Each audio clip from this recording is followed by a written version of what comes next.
January 5th, 1943. Dawn breaks over the waters off Guadalcanal.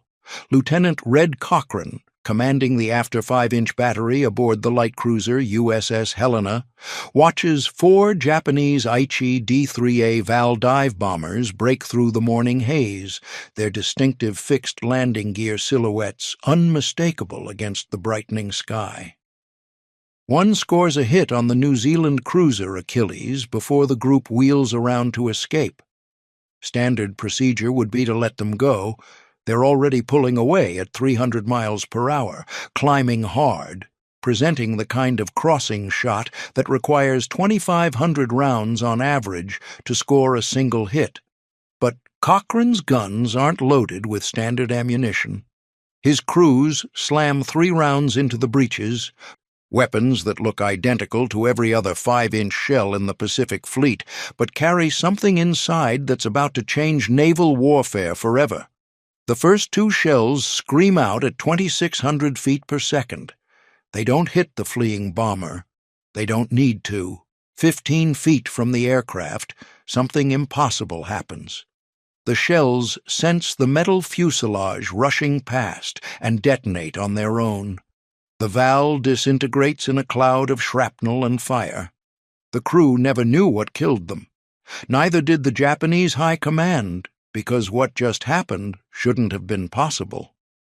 A 5-inch artillery shell contains no room for the electronics needed to sense a target. The shock of firing generates 20,000 times the force of gravity, enough to pulverize any radio or detection system into dust. Miniature vacuum tubes capable of surviving that acceleration don't exist. Except they do. And they're about to turn America's anti-aircraft defenses from a desperate gamble into a highly effective weapon so powerful that Japanese pilots will start flying one-way missions because conventional attacks have become mathematically impossible. This is the story of the proximity fuse, the billion-dollar secret that saved more American lives than almost any other invention of World War II, and the scientists who built something the enemy thought was science fiction.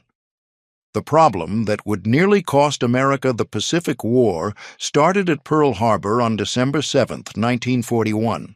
The USS Helena took a torpedo hit that morning, one of many ships damaged or destroyed by Japanese aircraft that appeared with devastating suddenness. As shipwrights patched the 18-foot hole in her hull over the following months, naval analysts studied a more fundamental problem that no amount of welding could fix. American anti-aircraft gunnery was catastrophically ineffective. The numbers were brutal and undeniable. Against a maneuvering aircraft at combat speeds, a 5-inch .38 caliber gun, the Navy's primary anti-aircraft weapon, required an average of 2,500 rounds to achieve a single kill. 2,500 shells, each weighing 55 pounds, each costing $18 to manufacture. To destroy one aircraft. The mathematics were simple and terrifying. A Japanese Val dive bomber cost roughly $15,000. Shooting it down cost $45,000 in ammunition alone, assuming perfect logistics and unlimited time to fire. Neither existed in combat. The fundamental problem was physics, unforgiving and absolute. An aircraft moving at 300 miles per hour covered 440 feet every second. A 5-inch shell left the gun at 2,600 feet per second, which sounds instantaneous until you calculate actual engagement distances. Against a target at 4,000 yards, over 2 miles away, the shell needed 4.6 seconds to arrive. In those 4.6 seconds, the aircraft moved over 2,000 feet. Gunners aimed at where the aircraft was. The shell arrived at where the aircraft had been, passing through empty air while the target flew on untouched. 2 solutions existed. Contact fuses required hitting the target directly, threading a 55-pound projectile through space to intersect with a 20-foot wingspan moving at combat speeds. The odds were astronomical. Time fuses required gunners to calculate exactly when the shell would reach the target's future position, set a mechanical timer by hand, and pray their calculations were correct.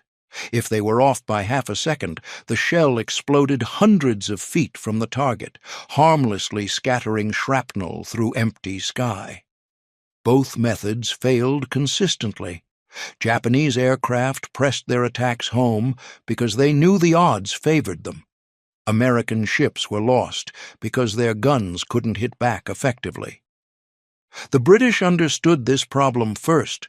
By 1939, with war already consuming Europe, researchers at the Telecommunications Research Establishment were investigating something that sounded like fantasy. Could a shell be built that knew when it was near a target? Samuel Curran, William Buteman, and their colleagues explored every possible detection method. Optical systems using reflected light, acoustic systems listening for engine noise, magnetic systems sensing metal, capacitive effects detecting changes in electrical fields. Every approach hit the same wall. The electronics required to detect targets and trigger detonation were too large, too fragile, and too complex to survive being fired from a gun. The shock of acceleration shattered vacuum tubes. The spinning generated by rifled barrels, 25,000 revolutions per minute, tore components apart. Moisture infiltrated sensitive circuits. The technology seemed impossible. British researchers made progress on fuses for bombs and rockets, weapons that experienced gentle acceleration and didn't spin. But projectiles fired from guns remained beyond reach. When the Tizard mission arrived in the United States in September 1940, carrying Britain's most sensitive technologies, including cavity magnetron radar designs, they shared their proximity fuse research as well. The message was clear. The concept works in theory, but building a gun-fired version might be impossible during this war. The U.S. Navy didn't accept impossible. In June 1940, Vannevar Bush, director of the newly created National Defense Research Committee, asked every service for their most urgent technical needs. The Navy's request went straight to the top of the list. Give us a proximity fuse that works in 5-inch shells. Everything else is secondary. The assignment went to Section T of the NDRC's Division 4, a group of physicists, engineers, and ordnance specialists led by Dr. Merle Tuve at the Carnegie Institution in Washington. Tuve, a 40-year-old physicist who'd pioneered radar research in the 1930s, understood they were being asked to miniaturize an entire radio transmitter receiver system into a space the size of a pint milk bottle, make it survive 20,000 G-forces, ensure it worked in temperatures from 100 degrees to 50 below zero, give it a power supply that functioned after violent acceleration and spinning. Build in safety mechanisms so it didn't explode in storage or kill friendly aircraft, add a self-destruct feature to prevent enemy capture, and mass-produce it by the millions. The timeline was impossible. The technical challenges were insurmountable. Failure meant watching American sailors suffer losses because their guns couldn't protect them. Success meant rewriting the rules of aerial warfare. Dr. James Van Allen, who would later discover Earth's radiation belts, joined the Applied Physics Laboratory in early 1942. The laboratory itself was created specifically to manage proximity fuse development, housed at Johns Hopkins University, under cover so tight that the university's board of trustees weren't told what the million-dollar military contract was actually funding. Van Allen's assignment was developing vacuum tubes that could survive being shot out of a gun. The problem seemed simple until you understood the forces involved. When a 5-inch shell fired, it accelerated from 0 to 2,600 feet per second in the length of the gun barrel, roughly 20 feet. That acceleration generated forces exceeding 20,000 Gs. A vacuum tube weighing 1 ounce experienced pressures equivalent to 1,200 pounds trying to crush it. The glass envelopes shattered. The filaments snapped. The internal elements distorted and failed. Standard radio tubes disintegrated instantly. Van Allen and his team started with miniature tubes designed for hearing aids, the smallest vacuum tubes commercially available. Western Electric and Raytheon provided samples. The tubes were smaller than a man's thumb. Delicate glass cylinders containing wire filaments and metal grids spaced by thousandths of an inch. The researchers built test fixtures that simulated gun firing, using compressed air to accelerate the tubes at extreme G-forces. Every test ended with broken glass and ruined components. They redesigned the tube's internal structure, shortening the elements to reduce leverage that caused bending. They used thicker filament wire that wouldn't snap under stress. They changed the glass composition to something harder, more resistant to shattering. They filled the tubes with special mounting compounds that cushioned the internal elements. Each modification required building new tubes, testing them to destruction, analyzing the failures, and trying again. Months passed. Hundreds of design iterations failed. The project consumed resources at a staggering rate, but the Navy kept funding it because the alternative was watching their ships burn. By January 1942, they had a prototype tube that survived test firing. The T-3 Fuze, built around these rugged miniature tubes, faced its first real test that August. The light cruiser USS Cleveland, fresh from commissioning and conducting shakedown trials in Chesapeake Bay, loaded proximity-fused shells into her 5-inch batteries for evaluation. The test was scheduled for 2 days. Navy observers expected to fire hundreds of rounds to evaluate effectiveness. The targets were 3 radio-controlled drones, small aircraft flown remotely at varying speeds and altitudes. Cleveland's gunners opened fire at the first drone. 4 shells screamed out. The drone was destroyed. The second drone maneuvered evasively. The gunners tracked it smoothly and fired again. The drone fell from the sky. The third drone never had a chance. The Navy canceled the remainder of the test because there were no targets left. The impossible had become real. Production authorization came immediately. 5 companies, Crosley Corporation, RCA, Eastman Kodak, General Electric, and McQuay Norris, began manufacturing fuses using miniaturized glass vacuum tubes from Sylvania. The scale-up was brutal. Each fuse required 24 precision components machined to tolerances of thousandths of an inch. The miniature tubes had to be individually tested because a single bad tube meant a fuse that failed in combat. Assembly required careful handwork by trained technicians, most of them women who'd never seen the inside of an electronics factory before Pearl Harbor. Initial production in November 1942 reached 500 fuses per day. Everyone was immediately shipped to Mare Island Naval Ammunition Depot in California, inserted into 5-inch shells, and forwarded to Pearl Harbor. The shells went to 3 ships, USS Enterprise, USS Saratoga, and USS Helena. Personnel aboard all 3 received intensive training in the new weapons' capabilities and strict security protocols. The fuses were classified above top secret. Sailors were told that discussing them with anyone, including other crew members not directly involved with the guns, was grounds for court-martial. The technology absolutely could not fall into enemy hands. If the Japanese or Germans recovered an intact fuse and reverse-engineered it, they could build their own versions. German flak batteries equipped with proximity fuses would inflict devastating losses on Allied bomber formations. The strategic bombing campaign might collapse. The Pentagon initially refused to authorize any use where a dud shell might land on enemy territory. Commander William Parsons, the Navy ordnance specialist who shepherded the first Fuze shipment to the Pacific, would later arm the atomic weapon aboard Enola Gay at Hiroshima. In early January 1943, he watched as Helena's gunners loaded the new ammunition and waited for combat to test what the laboratories had promised.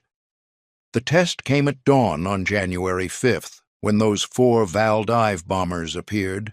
Lieutenant Cochrane's 3 shells performed exactly as designed. The radio transmitter in each fuse sent out pulses at 220 megahertz. When reflected pulses bounced back from the metal aircraft, the fuse measured the changing frequency caused by the Doppler effect as target and shell closed on each other.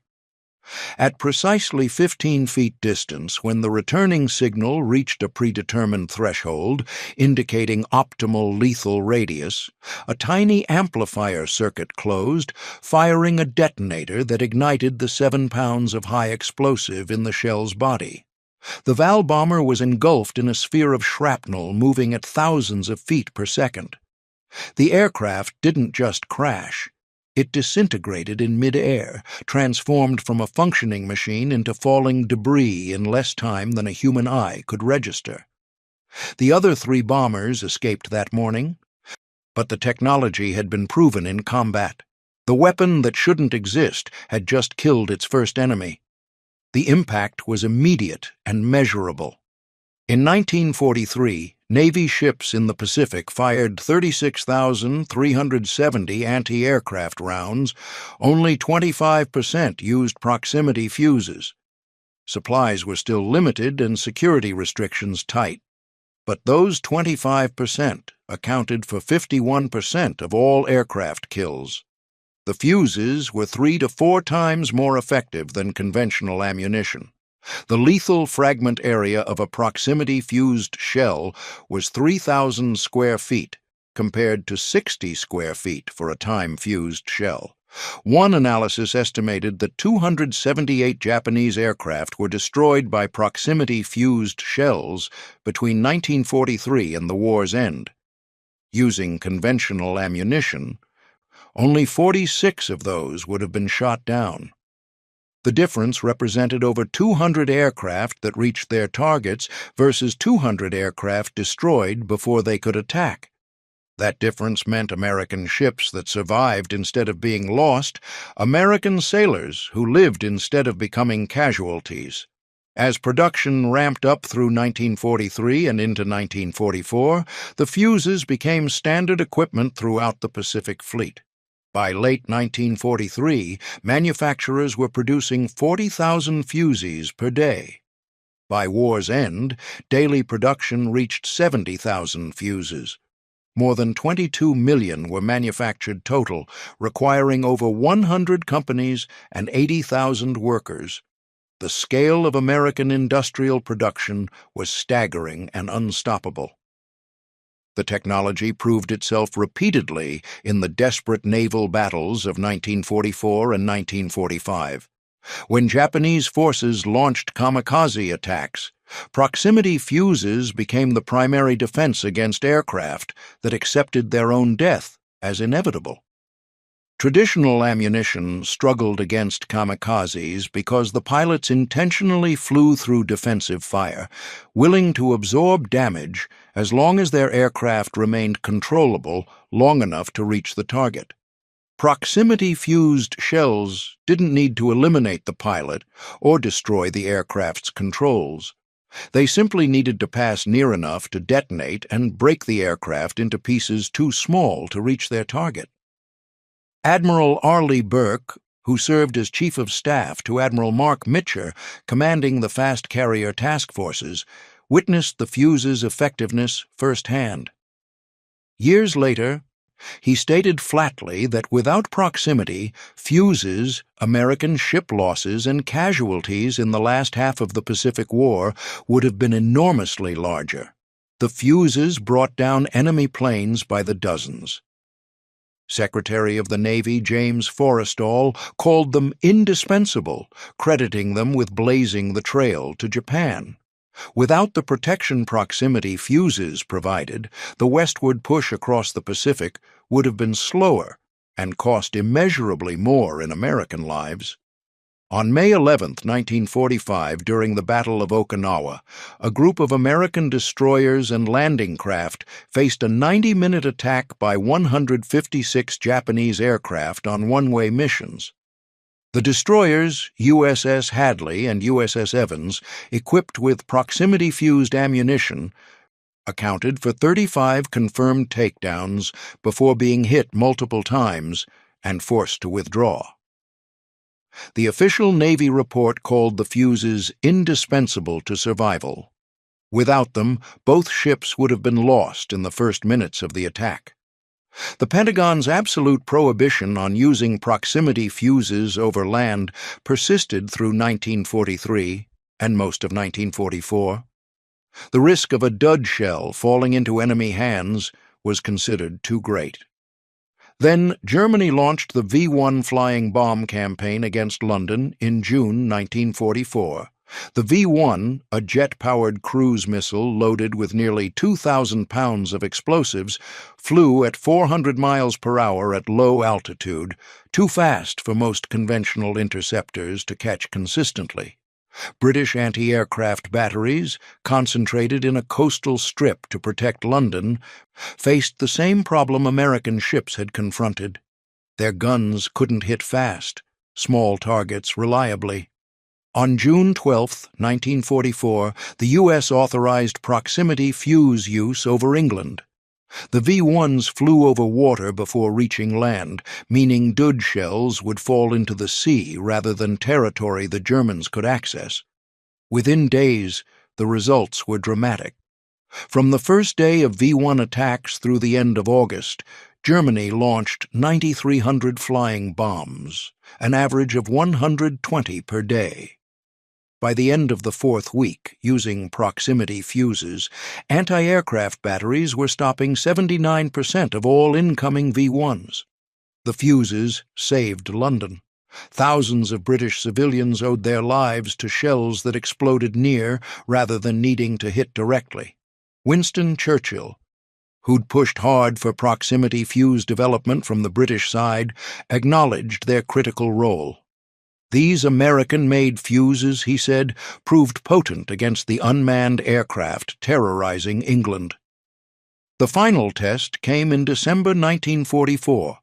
When Germany launched the Battle of the Bulge on December 16th, General Dwight Eisenhower immediately demanded authorization to use proximity-fused artillery shells against German ground forces. The Pentagon resisted. German troops might capture unexploded shells from the snow-covered forests of the Ardennes. The technology would be compromised. Eisenhower insisted. His artillery commanders had been training with fuses designed for airburst detonation over ground targets, shells that sensed the Earth's surface and exploded at predetermined heights, 20 to 50 feet up, showering troops and vehicles with shrapnel from above. Without those shells, his forces might not stop the German offensive. Authorization came within 2 days. Colonel George Axelson, commanding the 406th Artillery Group, didn't wait for official permission. When the lightly armed 38th Cavalry Squadron called desperately for fire support on the morning of December 16th, he ordered his gunners to load the new shells despite restrictions. The decision likely prevented heavy casualties among American forces. 200,000 proximity-fused shells were used in the Battle of the Bulge and the Allied advance that followed. The effects were devastating beyond anything German forces had experienced. Traditional artillery shells exploded on impact with the ground. Soldiers in foxholes, behind cover, or in trenches had significant protection. Proximity-fused shells exploded in the air above them. There was no protection, no shelter, no way to take cover. The shrapnel rained down from above, finding soldiers who thought they were safe. German prisoners described the attacks as quick, powerful bursts against which there was simply no defense. Some units experienced what amounted to refusal to follow orders. Soldiers refusing orders to move during American artillery barrages because staying meant facing overwhelming danger. General George Patton wrote enthusiastically to the War Department. "The new shell with the funny fuse is devastating," he reported. "We caught a German battalion trying to cross the Sauer River with a battalion concentration and stopped by actual count 702. I think when all armies get this shell, we will have to devise some new method of warfare. I am glad you all thought of it first." "The funny fuse," Patton later declared, "won the Battle of the Bulge." From the Battle of the Bulge, through the crossing of the Rhine, proximity-fused anti-aircraft fire brought down more than 1,000 German aircraft. Luftwaffe attacks, already diminishing under overwhelming Allied air superiority, became extremely hazardous when proximity-fused shells turned the sky over Allied positions into an impenetrable defensive zone. The Germans knew something had changed. Captured prisoners described American artillery shells that exploded with uncanny precision above ground. Luftwaffe pilots reported American ships whose anti-aircraft fire seemed impossibly accurate.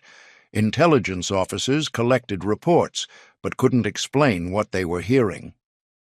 During the Battle of the Bulge, German forces overran an American ammunition dump containing 20,000 proximity fuses.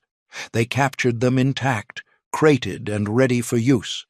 German ordnance specialists examined the shells but concluded they were simply time fuses with unusually sophisticated mechanisms. The concept that a radio transmitter receiver could survive gunfiring remained so far outside their understanding that they never realized what they possessed. Germany had actually researched proximity fuses extensively in the late 1930s. Rheinmetall-Borsig developed designs using electrostatic fields. Other firms explored acoustic triggers and radio methods. More than 30 different designs were investigated, but in 1940, Hitler issued a directive that effectively killed these programs.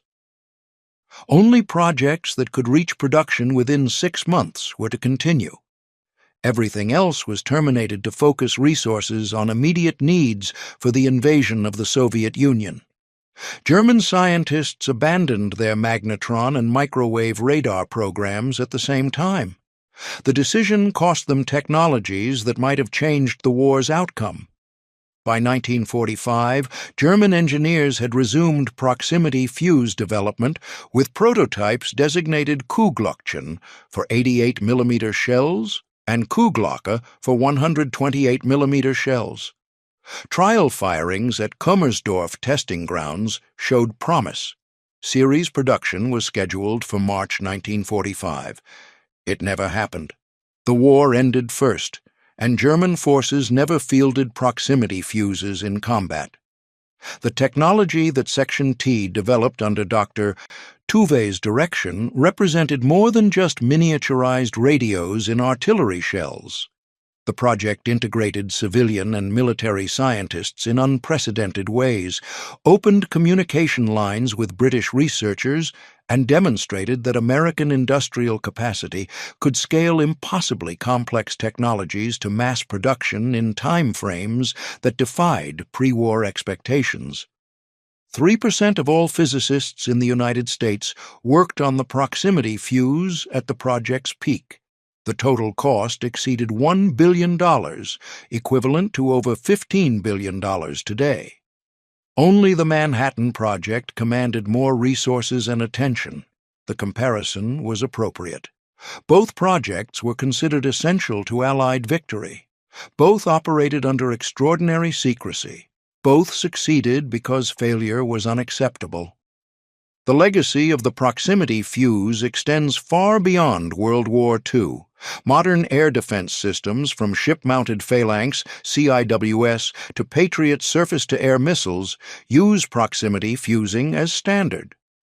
The Phoenix AIM-54 air-to-air missile, standard SM-1 and SM-2 surface-to-air missiles, and essentially every guided weapon developed since 1945 incorporates descendants of the technology Van Allen and his colleagues pioneered.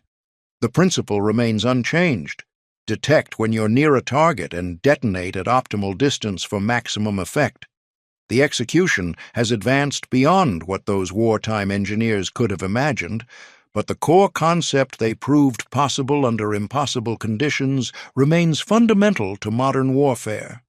Lieutenant Cochrane, whose 3 shells fell the Val bomber off Guadalcanal on January 5, 1943, never saw the fuses he fired. They were sealed inside the shells, classified technology he wasn't authorized to examine. He knew his ammunition was special, that it worked differently from standard shells, that discussing it could result in court-martial.